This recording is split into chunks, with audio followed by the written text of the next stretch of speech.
스승님 안녕하세요. 조금씩 명리 공부를 통해 인생의 방향을 찾고 배워가고 있습니다.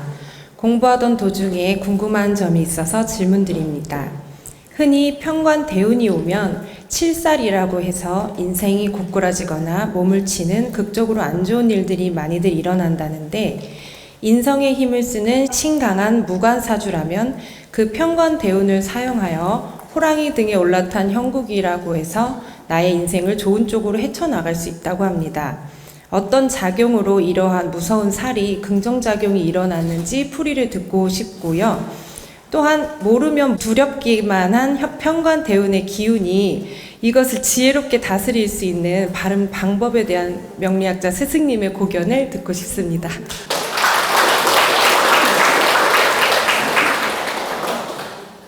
이 자리에 우리 도원 가족이 다 명리 공부한 분들이 아니라서 조금 어려운 답이 될 수 있습니다. 그러나 질문을 받았기 때문에 간단 명료하게 답을 드리겠습니다. 여러분들이 이렇게 편관이란 말을 쓰면 공부한 분들은 알아듣지만 잘 모르는 분은 이해하기가 어려워서 모두 다 알아듣게 제가 설명을 해드리겠습니다. 편관이라는 것은 예를 들어 간목일간이라고 하면, 여러분들 사주가 간목일간이라고 하면 여기서 편관은 경금을 말하는 겁니다.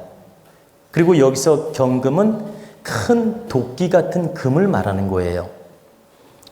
그러면 이 간목 입장에서 도끼로 내려치면은 나무가 박살이 나고 끊어지고 다치고 안 좋아지기 때문에 이 편관에는 대체적으로 사고가 나거나 건강이 나빠지거나 어려운 일이 생길 수가 있다고 생각하고 실제 그런 일들이 있을 수 있습니다. 그러면 어떤 경우는 괜찮느냐? 아름들이 소나무예요. 이렇게 큰 아름달이 큰 소나무인데 이렇게 작은 낫으로 가지를 칠 수가 없는 거야. 그래가지고 도끼로 가지를 쳐주는 거야. 이렇게 바르게 크게끔. 그러면 이 도끼가 이 나무 입장에서는 부담이 아니죠. 또 때로는 이 아름드리 소나무를 땔감으로 쓸 때 낫이 필요합니까? 도끼가 필요합니까? 도끼가 필요하죠. 도끼로 쪼개가지고 불을 지피면 벽갑 인화 작용으로서 이 나무가 역할을 바르게 하는 겁니다. 불을 붙여 태우니까. 근데 이 나무가 벽갑 인화 작용으로 쓰이지 않을 때 함부로 도끼를 찍어내리면 이 나무는 상처를 입게 되고 자기 역할도 못하고 끝나는 겁니다. 그래서 간목일 때 간목이 신강하고 간목이 강하고 튼튼할 때는 이 편관을 잘 써서 다듬는 작용을 한다. 그래서 긍정작용을 하는 것이고, 신약사주일 때 내가 간목이 약할 때 이 편관 운을 만나면 금극목으로 강하게 내려치기 때문에 나무가 부러지는 현상으로 어려움이 오고 시련이 오고 아픔이 온다.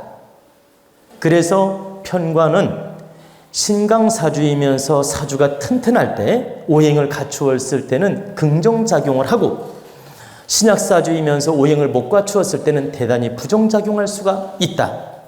그래서 편관은 잘 쓰면 득이 되고 못 쓰면 대흉이 될 수 있다는 뜻입니다. 하나만 예를 들면 관운장 청룡도가 알죠? 청룡도가 그게 진실인지는 모르겠지만 60kg랍니다.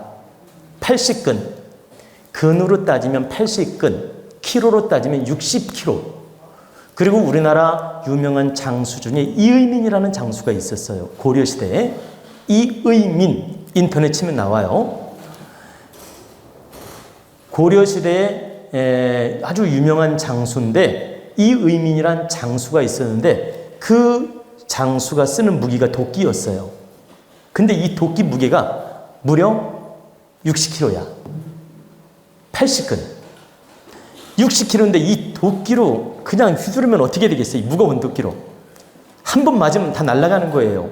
그런데 여기서 중요한 건 60kg나 되는 도끼를 한 손으로 들고 말을 타고 달리면서 전쟁터에서 싸운다고 한번 생각해 봐요.